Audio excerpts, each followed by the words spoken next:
Welcome to the seventh and final of our political candidate forums in advance of the November 8th general election.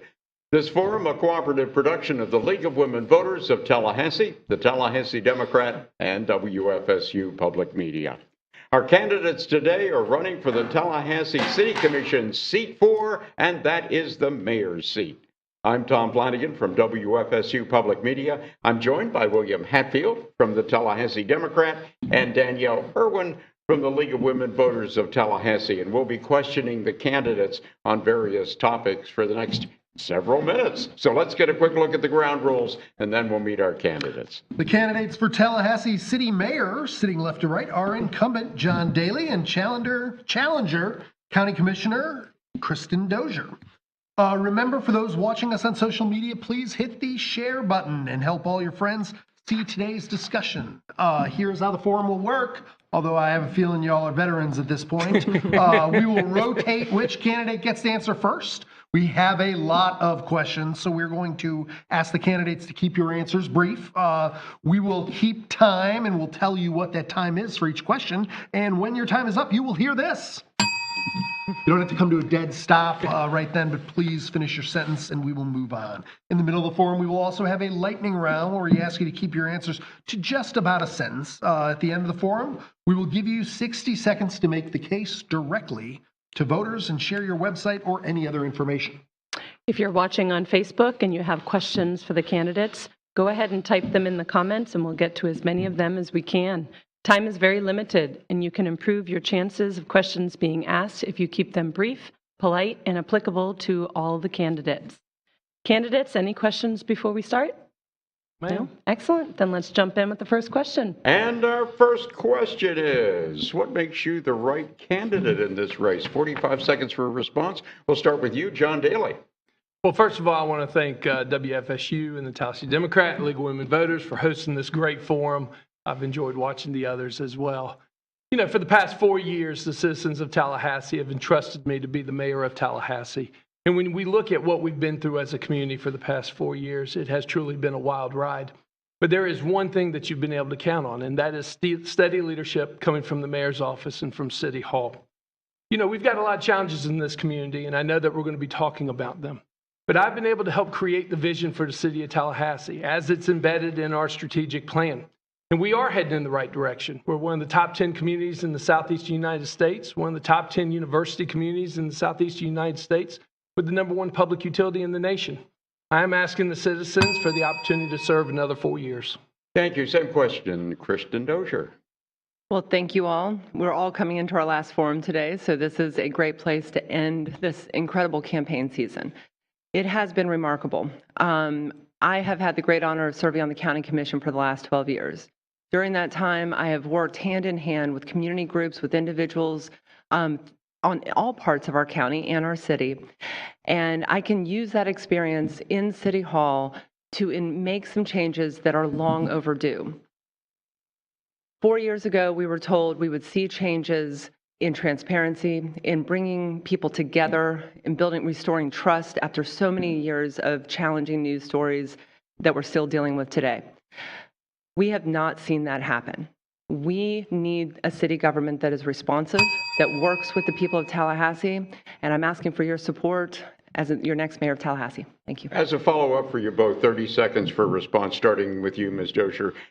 What is your biggest weakness as you assess it? And while we're on the subject, what do you think your opponent's biggest weakness is? Both of those in 30 seconds? All right. Quite frankly, my biggest weakness, and we all know it, I'm not as good at talking points as some others. I have learned, gotten back on the campaign horse in the last 6 months, but I do dig into the details, and these issues are complicated that we're facing. What his biggest weakness is, quite bluntly, we know, all of us know, that he retaliates against those who disagree with him. This has a chilling effect on businesses, on nonprofits, on others. We are not getting the best information coming into City Hall. People are worried. Okay, well, let's see if your opponent agrees with you on that. Mr. Daly, again, your perceived biggest weakness in your opponent's. I would say my greatest challenge is trying to communicate constantly to 200 citizens in the city of Tallahassee. I mean, we do not live in a small town. It is a large municipality. Now, I will say that Kristen's biggest challenge and her greatest weakness will definitely be her voting record and the questionable votes that she has taken that have benefited her family business and herself, whether it's the downtown Doubletree vote and the purchase of her house. And she is going to have to face the citizens and explain why. I think we'll be able to expand on that in just a little bit, if I am not mistaken. Yep. Let's turn it over to Danielle. Okay. According to a running count on Tallahassee.com, 15 people have died and at least 67 have been injured from 93 shootings this year. What's one thing you pledge to do to stop the bloodshed? Kristen Dozier, 45 seconds. Thank you. This is one of the most challenging issues we face. We have taken a lot of steps forward. I'm very proud to have supported and worked with Sheriff McNeil on his efforts on Commission on Status of Men and Boys. And recently, yes, we saw the workshop at the city. What I think is lacking is really engaging all of our community partners. We've got to start with that. But with the new GVI model at the city and the Commission on Status of Men and Boys, we have to make sure those two groups work together and that we get specific actionable steps to address this. One thing we desperately need is a place for young people who are expelled from school to spend the day. Get workforce, training skills and others to get jobs to divert them from the activity that we see them getting into, unfortunately.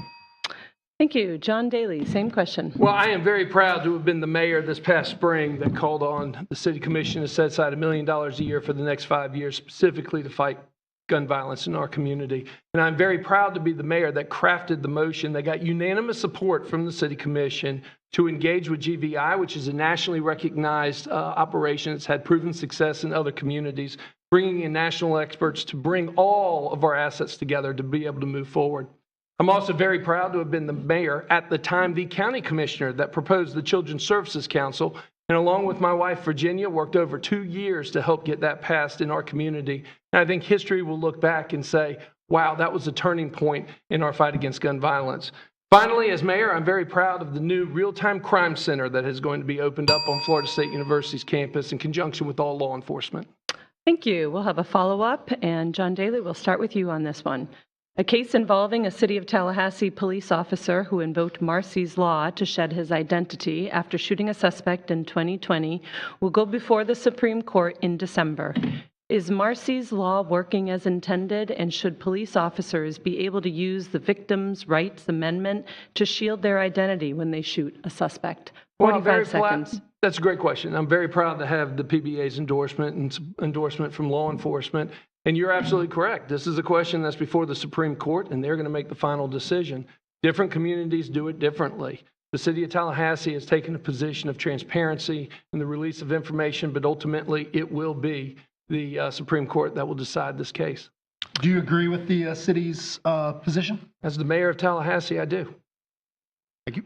Kristen Dozier, same question to you, 45 seconds. Thank you. I think this is one area that we will agree. I do agree with the city's position on this. I look forward to hearing the court's decision as well. This is a very delicate issue. It is something serious. We need to work together as a community with law enforcement, with those who are impacted by any incident that might take place. And not just that, but the feeling that they are not safe when they make a call to law enforcement.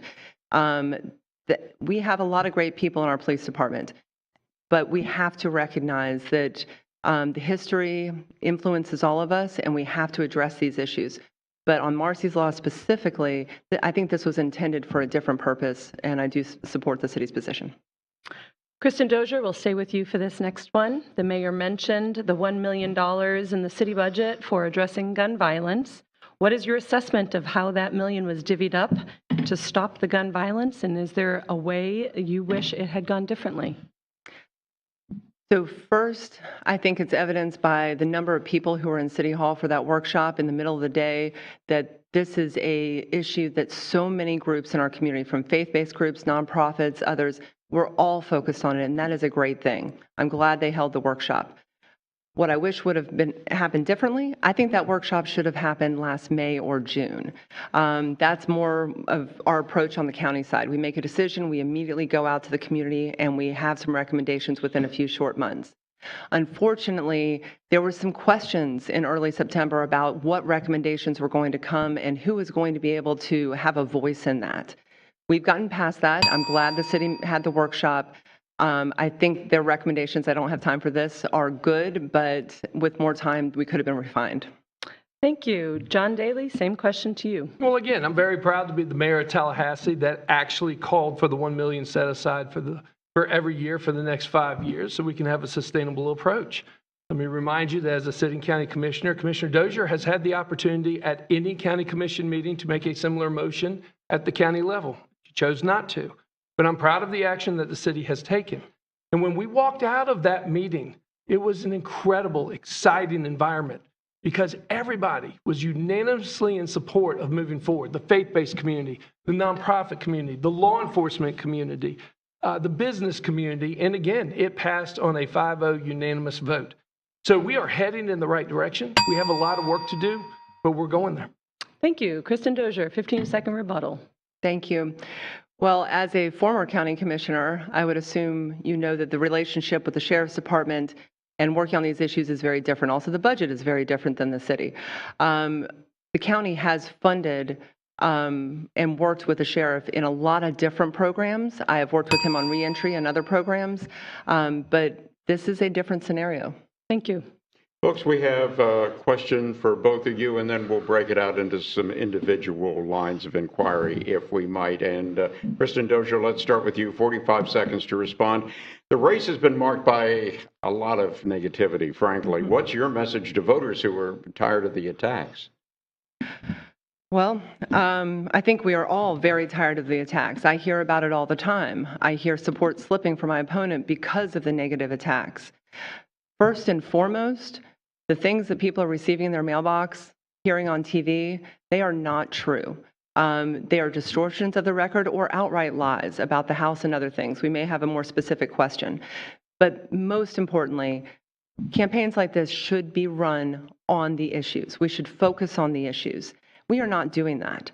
My opponent wants to focus on running a negative campaign since early August. It was a whisper campaign before that, quite frankly, and I knew this was coming. When I got in the race, I thought this is what we would see. I didn't know how far he would go, but this is not representative of our community, and that's why people are pushing back on it. Okay, John Daly, same question. Could you repeat the question? Certainly, a lot of negativity in the race. Seems to be an awful lot of attacks, paid media, otherwise. What would be your message to people who say, hey, enough, stop? Well, I'm very proud of the fact that we have concentrated on voting records and personal business that deals directly with developers who you have voted and approved money for. Now, I'm sure, though, that it was quite embarrassing when the text messages were revealed during the joint meeting that we had that were more personal attacks in nature, calling people names, comparing them to cartoon characters. There is a level of difference. And when we run for office as candidates, especially those of us that have both been able to serve, you have to be able to defend the votes that you have taken, no matter how uncomfortable they may make you. Okay, a follow-up, sir, if we could here for about 30 seconds. Your campaign, though, has aired TV ads and sent numerous mailers to voters criticizing Kristen Dozier for buying a home from a local developer who was convicted in that corruption scheme, and also CRA votes involving his business. Do you think that's overkill? And why has your campaign spent so much time talking about this specific issue? Because it's very important that we hold ourselves to a standard above and beyond. Look, when you take a vote and your family's construction business has the official proposal as part of the record, and you do not even ask whether or not you should recuse yourself, and then you turn around months later and buy a house for $90,000 below the market value. And to try to simply explain it away by saying, well, the real estate agents did it, well, they work for you and they're going to do what they do at your direction.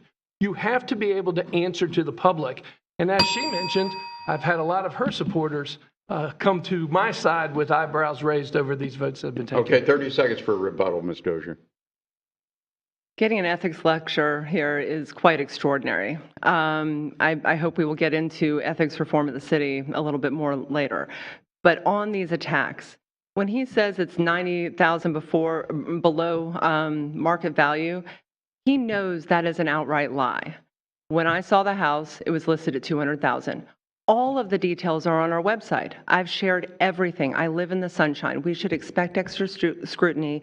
This has been looked at by the media, by others, and it's deemed a perfectly normal home purchase. He knows that. He's using it for campaign tactics exclusively. Okay, another follow-up for you, Ms. Dozier here. You were recently endorsed by Ruth's List. Yes. And they came out and said your opponent was, I believe the wording was misogynistic and demeaning to women. So do you go along with that assessment, or is this just another example of negativity that we've been talking about? I'm very proud of the endorsement of Ruth's List, and this was extraordinary. They typically don't endorse a challenger when you have a Democrat pro-choice incumbent who happens to be a man. In this scenario, they have heard from others, not from us, about issues of how John treats women. For me personally, and he just invoked the text messages and a cartoon character, he knows, we've talked about this in forums. I had to come up with a way of dealing with the bullying at the county commission back in 2011. This was a private tool I used to make myself smile and kind of not think about what I was experiencing on the dais. So yes, I know it has happened to me, and I know it has happened to many other women. Okay, Mr. Daly, you got 30 seconds for rebuttal. Well, first of all, for 25 years, I've been married to one of the strongest women I know, and you obviously haven't spent any time with Jenny. Look, to use salacious words in a smear campaign, I actually think the endorsement backfired on Kristen. As a parent at the women's forum that took place the other night, where overwhelmingly the audience was packed with my supporters wearing John Daly for Mayor t-shirts because of the outrage of the endorsement coming from somebody from out of town that never picked up the phone, that never called anybody, that never checked anything. They just took the word of the Commissioner Dozier's campaign. And so, yeah, it's a tactic for the campaign season. All right, a couple more individual questions. John Daly, you won the county's most conservative district in the primary. What's your message to Republican voters as a mayor who endorsed Joe Biden as president? 45 seconds. Oh, well, if you look at the precincts across the city, I was very pleased with our performance all over the city because I've always taken great pride of representing everyone. You know, we run nonpartisan. There is no Democrat or Republican way to pick up your garbage in the morning. You want your services provided as effectively and as efficiently as possible. That is why we have broad support on the conservative side. We have broad support on the liberal side. We have broad support everywhere in between, and I will continue to be the mayor that brings people together to move this city forward. Do you have a specific message for Republican voters? Well, I think that my message to Republican voters is look at my record and look how we've been able to perform. As the #1 public utility in the nation, as the city of Tallahassee just ranked the #5 most efficient city out of 411 in the state of Florida for taxes paid and services rendered. I think they're very pleased with the direction that we're heading. Thank you. You just unveiled a $10 million plan to extend city sewers to the south side, securing endorsement from County Commissioner Bill Proctor, who has long advocated for that in the process.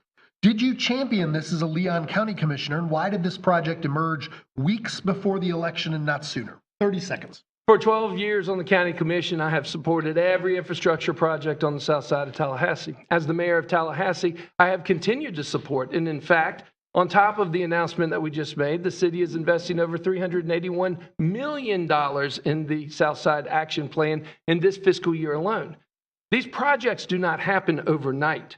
So when you have staff that's working behind the scenes, as we have been for years, on how we extend municipal services into the outer regions of the urban services boundary that don't currently have it, these plans have been in the works for a while.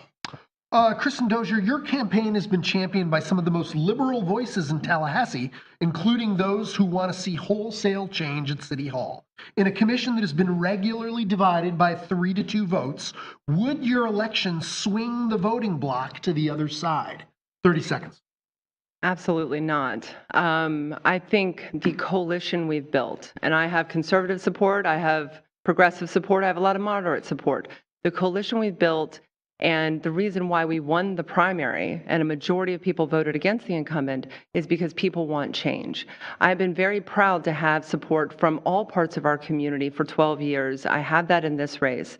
And importantly, on the City Commission, no matter how much some people want to pull me to one side, one voting block, or push me in that direction, I am a unique voice. I would break up the voting blocks and have a different perspective that would benefit the city. Okay, there are those saying you would bring major shakeup to City Hall.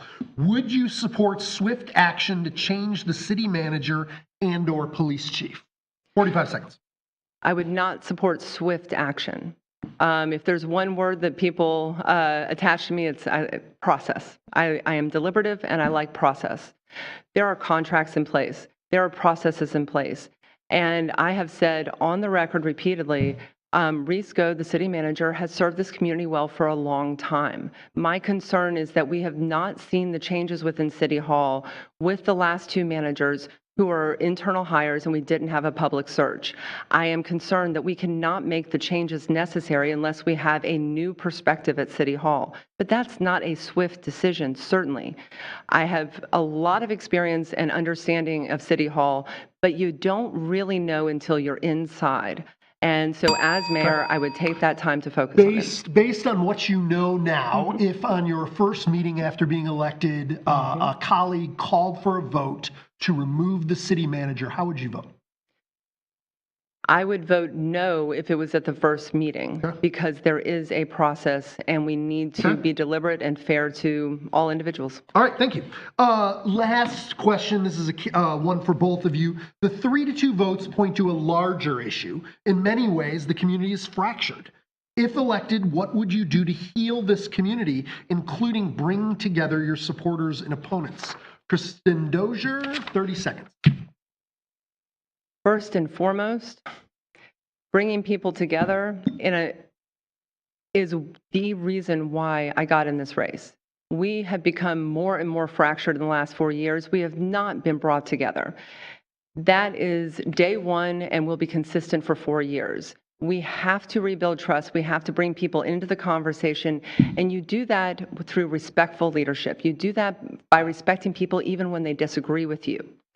Importantly, when people disagree with my opponent, he has a problem with that. We see that publicly, we hear it privately, and we hear it even with people who support me in this campaign.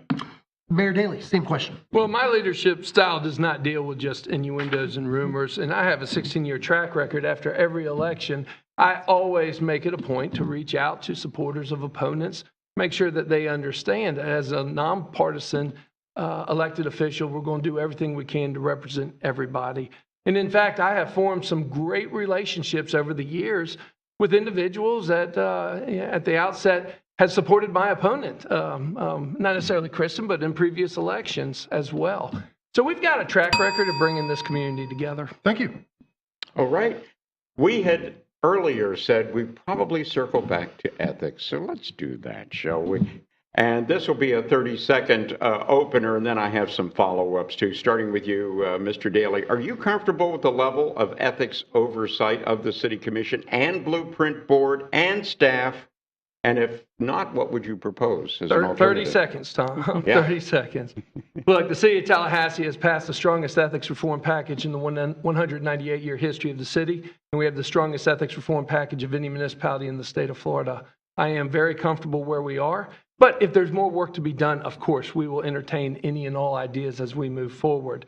I was one of the city commissioners that actually voted to extend the Tallahassee Ethics Board jurisdiction to city commissioners that serve on the CRA, that serve on Blueprint, that serve on CRTPA. I think the transparency is very important. Okay, we'll have some more here. Kristen Dozier, same question. We may have the strongest ethics reform back in 19 that the city has ever seen. That's true. We've made good progress. But important recommendations from that board, such as refining the definition or expanding the definition of lobbyists, yes, the City Commission has heard that, but they have not moved forward on a majority of the recommendations. You can look at their annual report and see the difference between what they accepted and what they didn't. So no, I think we need to do a lot more. Importantly, for Blueprint, for CRA, for other outside agencies, it's not just extending ethics for city commissioners. We need to have ethics rules within those independent agencies that cover all commissioners. Okay, and I have a follow-up for both of you here. If we're such a leader on ethics, then why are the same folks who led efforts to create the ethics board in the first place so critical of apparent city inactions on the topic? Ms. Dozier, you first. Well, I think I started to get to that in my last comment. They have made a number of recommendations. Let's just think about expanding the definition of lobbyist. That is one that when it came to the city commission, my memory is there was 2 reasons that were proposed not to pass this. 1, it's not tested. It would be something new in the state. And 2, it would be out of step with Blueprint or other groups. That's easy. You make a motion at Blueprint to change the definition of lobbyist, and we are often a leader in these areas. Why not keep that going? I understand why the Ethics Board is concerned, and we need to readdress a lot of their recommendations. Okay, Mr. Daly, your turn. Well, it's quite simple. The city's definition of a lobbyist is the exact same as the county's definition of a lobbyist and the exact same as the definition of a lobbyist before Blueprint. Because the city attorney, the Blueprint attorney, and the county attorney said that based on case law, it is easier to prosecute if you have a similar definition. Now, I'll throw the county right back the same question. Why haven't they made the motion to change their definition of lobbyist where we can all move forward together? But based on the recommendation of the attorneys, we decided to stay where we were. And so why do you think the same people who led efforts to create the Ethics Board are so critical of city inaction? Well, I think you should ask those 3 individuals. I can't speak for them. Okay. Very good. Danielle? Okay. What message do you have to encourage the turnout of Black voters in this community? And John Daly, we'll start with you, 45 seconds. Well, I think Chris and I would both agree that every vote counts, and we both have a goal to make sure that everyone has the opportunity to get out and vote. In this particular case, our track records are completely different. When you look at my long support of infrastructure projects and projects specifically on the south side and the urban core, my vote in support of Bragg Stadium, her vote against Bragg Stadium, my partnership with the university community. I think that the African American community knows that there is a lot at stake in this election, and I do think that we'll have a large turnout. Kristen Dozier. Well, I think the question was, why should we encourage the turnout of Black voters? A lot of people have become discouraged. They don't feel heard. And one thing that we've kind of distilled is this forever planning that the city has been in. Now, we've taken a lot of steps with the Neighborhood First plans. We need action. We need to invest, and I'm glad for that progress that we've made. But they haven't seen a lot of change over the years. So I understand why they are discouraged. They want to see more action. But importantly, our track records are not completely different. I supported all of the same investment in the infrastructure projects in the South Side, and the county supports the Neighborhood First programs as well. I'm very glad for that. On Bragg Stadium, and I hope we can get back to this, it's about priorities. I would have supported funding from a different source, but I was protective of the economic development funds because we need jobs. Thank you. I have to see where we are. Oh, it's my turn. Yes. There we go. And we actually just got a question from a reader, which is a good one. We live in a community with the poorest zip code in the state and what has been called one of the most segregated school systems in the state. What can you do about such a big problem as a commissioner and mayor? Mayor Daly, starting with you for 45 seconds. Well, I don't know if I can answer the school district question since that's a separate governing body, except for to pledge my support as mayor and continuously work through the mayor chair meetings and help the school district in any way possible. And yes, we have to have a mayor that's going to lead the way. And I appreciate Christian acknowledging the amazing work that the city has done, investing in our neighborhoods, investing on the south side of Tallahassee, investing in 32304. We do have a lot of work to do. But when those critical votes come up, for instance, the neighborhood grocery store on Alabama Street, I support. Kristen voted against it. And so it's important that we look at our track records and we specifically look at the votes that have taken place and who has been there every step of the way and who has come in at the last minute during the election season. Kristen Dozier, same question. It is important to look at the votes, and you know the difference. I did support Alabama Street. The difference is that I want action that is going to make a real difference. And I may have questions in the beginning, but I supported it when we got to the final vote. That is the difference, digging into the details and looking for strategies to address these issues. The county has done a lot of work to dig into the numbers in 32304 so that we can get the data and make strategic decisions to address that. The city can do the same. The school system, I completely reject the idea that we can't do anything about it.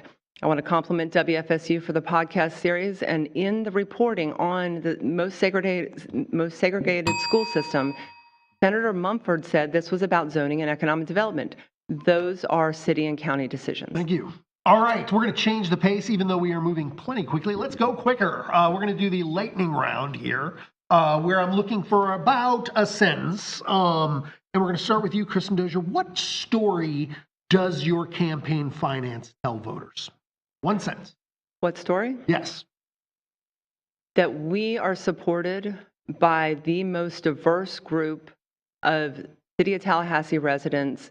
They represent different political perspectives, every part of our community. Okay. We have people who can donate $5 and $1,000. Thank you. Mayor Daley, same question. My donation base is a group of people from all different walks of life that truly believe in the vision of Tallahassee and the direction that we're heading. Okay. What story does your opponent's campaign finance tell voters? Who goes first? Mayor Daley. Sorry. Well, seeing how Commissioner Dozier is currently under full investigation from the Florida Elections Commission on a complaint that was filed in regards to the dark money scandal coming out of Jacksonville, I think that speaks for itself. Okay. And I hear you laughing. You can address that before you answer the other question. Thank you for that. You know, a few hours before I announced my candidacy back in March, he invoked the dark money. I hadn't raised a dime. For someone who's received so much money from PACs, he knows the system. This complaint is not worth the paper it was printed on. I can't say more, and he knows this because it is in a proceeding right now. And what story does your opponent's campaign finance tell voters? Well, I think it's interesting the way he said donors that support the vision. That is one vision for Tallahassee. It is a vision that supports those who are closest, who can get any development done, who don't want to have other people ask questions to try to make the best decision for our community. Okay. What is your single most prized endorsement and why? Kristen Dozier. Oh, this is a really tough one, but I got to start with the firefighters. I've worked with the firefighters over the years as a county commissioner. We assess the fire service fee. I have looked for more transparency in that fire service fee and collaboration with the city for years. John Daley, single most prized endorsement and why? You know, whether it's the police department, realtors, whether it's Equality Florida, whether it's the Capital Outlook, which I received yesterday. But I think the most important has to be from the hundreds and thousands of people in Tallahassee that have not only contributed, but have signed the endorsement form saying that I will publicly stand up. In 2024-25, our community will celebrate its bicentennial. What would be the most important message you would share about Tallahassee during that time in one sentence? John Daley. For the past 2 years in a row, we've scored a perfect 100 on the Municipal Equality Index. We are a community of love, acceptance, and we are nationally known for our beauty and for our quality of life. Kristen Dozier, same question. That we are a community on the move, one that recognizes and supports all members of our community, that we're lifting up those who are living in poverty and creating more opportunities and taking advantage of those opportunities like never before to bring in new jobs and new skill sets. What's one way you as a commissioner can help your constituents in dealing with inflation? One sentence. Kristen Dozier.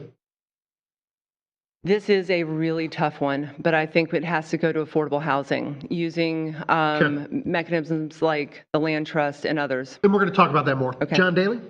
We have the fastest growing economy per capita of any municipality in the state of Florida. It's about jobs and great job creation.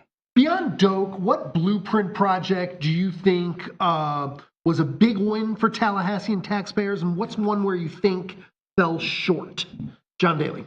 Cascades Park was a huge win for the city of Tallahassee, not only from the fact that it is an internationally recognized stormwater facility, that also is an incredible park that brings people together. And one that fell short? I do not have a blueprint project that I think has fallen short. And we are moving forward with 17 projects currently. Okay, Kristen Dozier, beyond Doak, what's a big win for Tallahassee and Blueprint? What's one where it fell short? I would also say Cascades Park, but I'm going to expand on that and say FAMU Way, Cascades Bark and leading into the stormwater mitigation that is still under construction. One that fell short, I supported Wilani Boulevard. I think we needed to do that, but I think it was a very challenging process, and I think we could have done that better. But I really can't say that there's a project that fell short because I did support that project. Okay.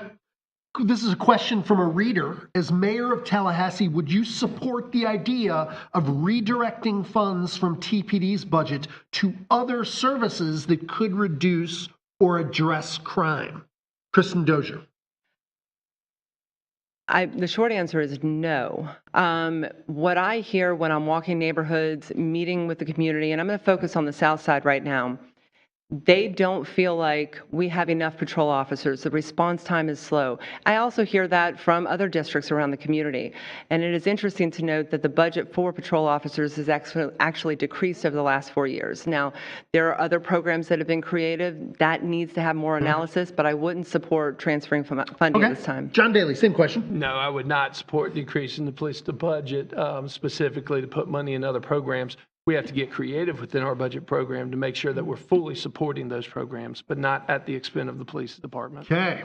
Y'all made it through the lightning round, and we are tired. We've been asking all the questions. So what is one question you'd like to ask your opponent? And she will have 45 seconds to answer, and then we'll reverse. John Daly. So yesterday at the Capital Outlook endorsement interview, which I was proud to receive unanimously, you stated in regards to the vote that took place with the DoubleTree that it could have been an ethical conflict of interest, but that you did not ask for whether or not it was from the opinion of the attorney. The question is, in the past 24 hours, have you asked the attorney for a legal opinion on whether it was a conflict of interest? And if not, as you stated yesterday, will you, quote unquote, own it? That is not how I framed it yesterday. What I said was it was surprising. I looked at the minutes and everything else. That project was never funded. It was never done. And when someone applies for a project through the CRA, it is an estimate. And a lot of times people bring multiple estimates. So this happened many, many years ago. And you know this well. It's not a county attorney decision. It would have been a city attorney because they staff the CRA. So there's no question that I could have asked. Importantly, you have said in your attacks there are multiple votes. You've implied plural, but when the Tallahassee Democrat asked you the question, you could only cite one. It was not an unethical decision at that time, and I stand by that. Okay. What question would you like to ask Mayor Daley and his response? So you actually covered this earlier. But I'm going to try again. You've been dismissive of the questions raised by women in our community. I'm leaving aside any endorsement, the concerns about how women feel they've been treated, both in public and in private. And you've cited one example that happened at a city commission meeting. But how would you respond to those women, even if you don't feel like you have treated them badly? How would you respond to them? Because you've certainly left them with that feeling when they walk out of your office. John Daly. Well, first of all, I have a policy that I never meet with anybody one-on-one. There's always more people in the room whenever we meet, and I've done that for 16 years. You know, I think that everybody that's here today at the station, I speak for society in general, nobody wants to hurt anybody's feelings. And if there is someone that feels that they've been mistreated, I would love to sit down and talk to them. Not a single person has come and said, hey, let's talk. Including yourself, Kristen. We served together for 10 years on the county, 8 years on the county commission, and then 4 as mayor. We've traveled together to FAC and to NACO. You know, you cite the cartoon character because of previous behavior, but yet, you know, over a beer, we've never said, hey, John, we need to talk about something. And so I would love to sit down and talk with anybody that feels that they have a problem personally, and I think I speak for all elected officials to that extent. Thank you. Okay, local government is criticized by some citizens as being more responsive to the business and development community than to ordinary citizens. Is this perception fair? And if so, what should be done about it? John Daly, we'll start with you, 45 seconds. Well, everybody's opinion is extremely important, and all perceptions are extremely important. I mean, when we are dealing with the public, we have to take everyone's opinion into account. Now, I will tell you that we have a housing crisis in this community, and we have to have these serious conversations on how we are going to sustainably grow here in Tallahassee. But it's really important, and I take great pride as mayor making sure that everybody has a seat at the table and a voice in the process. Thank you. Kristen Dozier, 45 seconds. That is certainly not how most of us feel.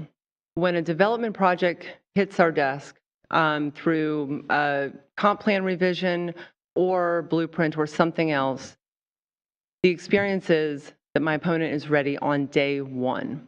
Before we hear from citizens, before we get to ask questions, we have ended up supporting virtually all of the same infrastructure and development and business projects that have come forward, from Danfoss and Amazon to Alani and Southside infrastructure. But importantly, what I do is try to listen. If you live in Killearn, if you live in Buckhead, you want people to listen to your concerns about Wilani Boulevard before making a final decision. I think that is the real difference, and that is why people are upset. We're never going to please everyone, but it's the process that matters. Thank you. All right, let's talk about Doak and Bragg. What should your opponent have done differently with the Doak Stadium deal? 30 seconds, Kristen Dozier. Everything from day one. Day one, he said, you're either with FSU or against FSU. He dismissed years of work at Office of Economic Vitality that had been preparing and studying what we need in this community to get real quality jobs for all types of people, to get workforce education, to help entrepreneurs.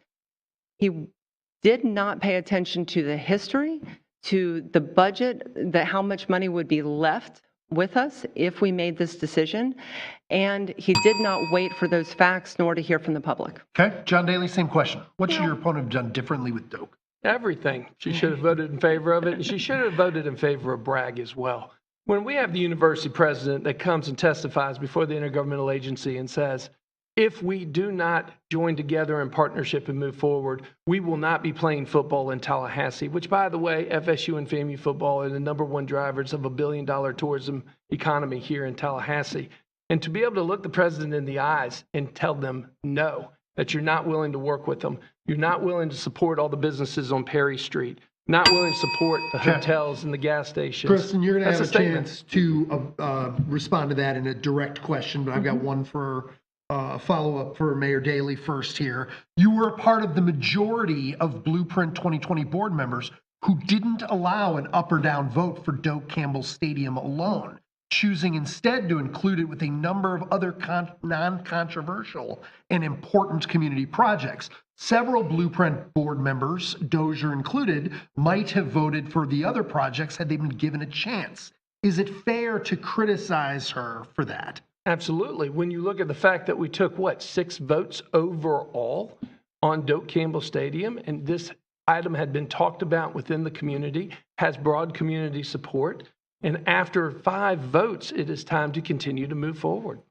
And look, in a democracy, yes, the majority of us decided that we wanted to move forward, and that's how the process works. It is our job, if we are in the minority of a vote, to try to convince our other colleagues why they should change their opinion, and that was not done at the time. Kristen Dozier, your response to that? Well, it was actually 4 votes in less than a year, not 6. We got new information in December, which was the 3rd vote. And importantly, this was rushed through so fast in the first few months that not a lot of people in the public showed up at one meeting in September. They came in December. So quite bluntly, I'm responding to our community, to their questions, trying to get more information out of our staff. And that was a real struggle. Kristen Dozier, while you've railed against the funding for FSU Stadium, you also voted against funding for critical repairs to FAMU's Bragg Stadium, a university that doesn't have the resources of FSU. Is it fair criticism that you didn't support FAMU in its time of need, and what is your message to FAMU supporters? 30 seconds. So my answer doesn't fit on a billboard, first. Second, in September of 20, during virtual meetings in the pandemic, what I argued for was for city and county to step back and to look for other funding for Bragg. I said it then, I've said it repeatedly since. I would have supported funding for Bragg because, yes, there is a very big difference. FAMU does not get the resources, and we could not see a 2021 football season without football at Bragg Stadium. We could have taken a couple months, still met the construction and bonding schedule. But importantly, how else do we support the universities? I have done a tremendous amount to support FAMU through my work at Innovation Park, which has resulted in 17 acres of developable land and over $70 million just for one decision. Okay. John Daly, 15 seconds to close us out on that question. Well, what you just said is simply inaccurate. When FAMU receives proverbially the keys to Bragg Stadium 2 weeks before a football season begins, we did not have months and months to sit back. There was a solid plan in place as proposed by President Robinson, and I understand the proposal for other funding. All right. Thank you. Never a motion was made. All right. Well, we have some development stuff to talk about here. Other than Blueprint, if we could. We've kind of beaten that horse around a little bit here. So let's try this. How do we incentivize affordable housing in Leon County and ensure that it really does live up to that label for a community that still, despite all of its wonderfulness, struggles with its spot in the top 20th highest poverty places in the state? 45 seconds. Mr. Daly, you first there.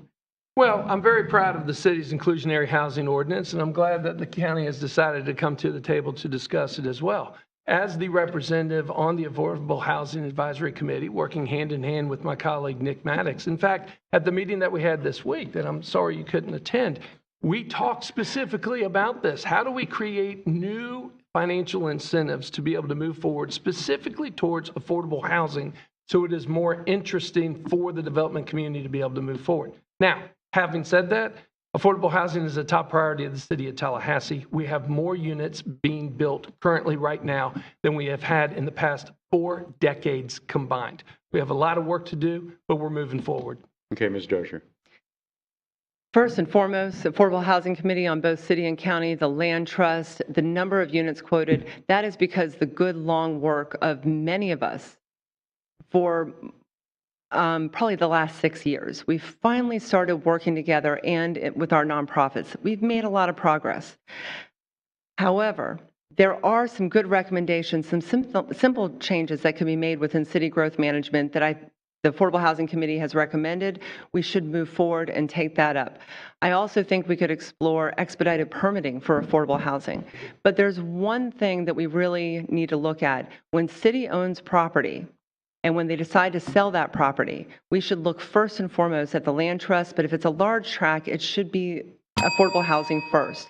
There's a large tract of land near Frenchtown that was sold without a bid to a student housing developer, and a lot of folks in the community think it should have been affordable housing. Okay, very good. From housing to homelessness, starting with you, Ms. Dozier, for 30 seconds here.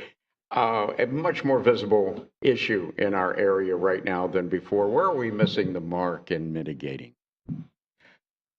We have to have more permanent supportive housing, more transitional housing. Our nonprofit partners are doing a great job. It was very tough on everyone during the pandemic, and this did change the dynamics, and it is more visible. You're right. The point-in-time count numbers are not dramatically higher than we saw before the pandemic, but things have changed. As the chair of the Continuum of Care Board years ago, I learned a lot about what it takes to get more funding from the state and federal government. It takes partnerships. And importantly, we did not see the partnerships really start until about a year ago with the city. We need to do a lot more and get more funding in. Okay, Mr. Daly. Well, I'm very proud of the work that we're doing, and we have to continue doing. And I agree with Kristen. I don't think that the global pandemic did any community in the United States or across the world any favors when it comes to those that are dealing with homelessness and experiencing homelessness. In this budget alone, we have dedicated over $6 million above and beyond what we do, specifically through our ARPA funding that's coming from the federal government and through that partnership. We are supporting our local nonprofits, specifically with their street outreach, which allows us the opportunity to truly work with those individuals experiencing homelessness to get them the resources needed at the Kearney Center. And we can't depart from the development issue without mentioning the Amazon situation. Was it a good deal for the city? And they're dialing back their expansion plans just a touch. So how can we make sure that they stand by their part of the deal that earned them that $2.5 million in incentives, Mr. Daly? Oh, I think that the Amazon announcement is one of the great announcements of the past year. And I do think that Amazon's going to be a great community partner. I can't speak for them. I'm sure they're watching the economy. And I don't know if they're bringing back their expansion plans on a permanent basis. I do know that they're extremely excited about what we're doing at the airport right now as well and the potential. So I am very excited and thrilled to have Amazon in our community, and I think they'll be a great addition. Okay, thank you, Ms. Dozier. I think it was a good thing for our community. I think there are also a lot of challenges and some that Amazon themselves can't and shouldn't have to address. And when I say shouldn't have to, it's just based on our rules. The city and county needs to look at traffic congestion, bus service, a lot of other things that will help mitigate the impact of this large facility within the neighborhoods surrounding it. Importantly, on the incentives, this type of incentive, which other businesses have got, it's based on meeting their goals. They don't get the money outright, but they get the money when they meet their goals for job creation and for other issues. So I believe that we don't have any question about them meeting their goals. They will only get the money if they do so. Okay, we've covered a lot of topics. I'm sure there's one we've missed that's on your mind. What's one important issue we have not discussed in this forum? Kristen Dozier, we'll start with you, 30 seconds. I think an important issue, we've touched on it, but really drilling down into how we create new quality jobs in this community and workforce training programs, particularly now in light of the decision made on Doak and on Bragg. But particularly Doak. We could have withstand the funding for Bragg. This is something that my entire life, our entire lives, we're not that far apart. People have been talking about diversifying our economy. The construction industry is hurting for labor, skilled labor, and other industries. We need to focus on that more. Thank you. John Daly, same question to you. Yeah, job creation is priority number one. It positively impacts so many aspects of life, whether it's housing, healthcare, mental health care, and being able to move forward. And again, I'm proud that the city of Tallahassee has the strongest growing, fastest growing economy per capita with over $850 million worth of private investment last year alone. So we're heading in the right direction, but we still have a lot of work to do in creating good paying jobs here in Tallahassee for the citizens. Mayor Daly, at a previous forum, you pledged to call a charter review if elected. What's one place you'd like to see the charter changed? I'd like to see the expansion of the city commission from a 5-member to a 7-member. Why so? I think it better serves our community. When the charter was created, we were a much smaller community. We are a community of 200,000. We're the 7th largest city in the state of Florida. There are many municipalities much smaller than us that have 7 members instead of 5 members. Okay. I leave it up to the community to decide the makeup of a district seat or an at-large seat. I do not think that we should change the structure of government from council management with the directly elected mayor. But I do think that we need more representation on the city commission and have a 7-member commission. Kristen Dozier, what do you think of the idea of a charter review and that plan specifically? I think it's long overdue. And quite frankly, in the 2018 campaign, we heard the same message. And repeatedly over the last 4 years, we've heard we can do that, but we need a charter review committee. So I'm wondering why it hasn't happened yet. I think we do need to do this very soon. It is overdue, and there are a host of issues that we can look at. But on this one, I do agree that one issue we do need to take up is expanding the city commission. That will help provide more representation for various parts of our community. But this is, again, one area we agree. Our city is growing, and we need more people to make these decisions and to be involved. One last question before closing time. Danielle. All right. How do you feel the city should prioritize replacement or adaptation of the city's existing water, sewer, and stormwater infrastructure? Kristen Dozier, we'll start with you, 30 seconds. Well, thank you for bringing this up. It is a very important issue. Over the last few years, the county has done tremendous work looking for grants, looking for partnerships to convert septic to sewer and for improving the septic system, particularly in the south side. It's over $60 million. I was kind of astonished that As a county commissioner, my opponent knew this was an issue, but we only heard a recommendation in the last few weeks of this campaign. This is something we should have been working on throughout the last 4 years because it is expensive and it is difficult. But we absolutely need to address utility improvement in those areas that have suffered from long-term uninvestment. Thank you. John Daly, same question to you, 30 seconds. Oh, I have a proud track record, and I'm so proud of the men and women on the front lines of the city utility. We have the #1 public utility in the nation. Other communities look towards us to see what we're doing right. We need to make sure that as we expand, that we put in the latest technology so it lasts. And yes, we need to go back and retrofit where appropriate to make sure that we're protecting our groundwater and that we're protecting the environment. But make no doubt about it, the men and women, the thousands of individuals that work for the City of Tallahassee Utility are doing an amazing job. I have voted to support them every step of the way. Closing time, 60 seconds to talk directly to voters. John Daly, you get to start us out. Well, once again, I want to thank you all for hosting today. This has been a lot of fun, and I hope you've enjoyed it as much as I have. For the past 4 years, I've had the opportunity to serve as the mayor of Tallahassee, and every day I wake up and I think I have the best job in the world, no matter how challenging it may be. We have a lot of work to do in our community, no doubt about it, and the past 4 years have been very challenging for each and every one of us. But you've been able to count on me as your mayor.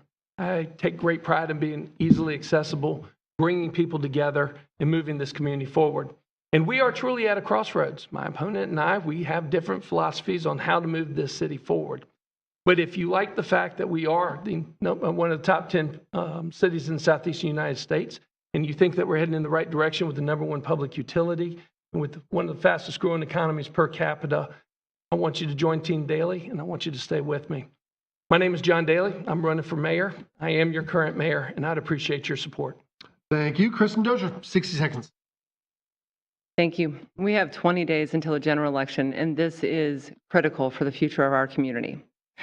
I have been honored to serve this community for 12 years. I have experience and track record of listening respectfully to all members of our community, of studying the issues and asking questions that move us forward and find creative solutions and new funding to address the challenges we have and really take advantage of new opportunities and things that we have never done before, like supporting entrepreneurs. We need to continue to move forward together. And time and again, the one place that we don't see coming to the table to really support collaborative efforts, it's the city of Tallahassee. There are so many great people, so many great ideas within the city, but we are mired by the personal attacks, the negativity. We need to get past that. Yes, we have a different philosophy, not on how our community necessarily should grow, but on how we work with our community to do that. We need someone in City Hall and in the mayor's office. We deserve someone who will respect all opinions. And I'm Kristen Dozier. I'm asking for your vote and your support. Thank you very much. Thanks to the candidates, the Tallahassee Democrat, the League of Women Voters of Tallahassee, WFSU Public Media, and all of our viewers for joining us on this program. You can find a replay of this forum and all the others in the series on the WFSU and the Tallahassee Democrat YouTube pages, plus tallahassee.com and WFSU.org. The recorded radio broadcast for this specific forum will be Friday, October 21st at 11 a.m. on WFSU 88.9 FM. Keep an eye out for our special general election special section inside the Tallahassee Democrat this Sunday. It is also online now. That's it. Thank you all. Thank you, WFSU studio crew. Y'all are amazing. We're out.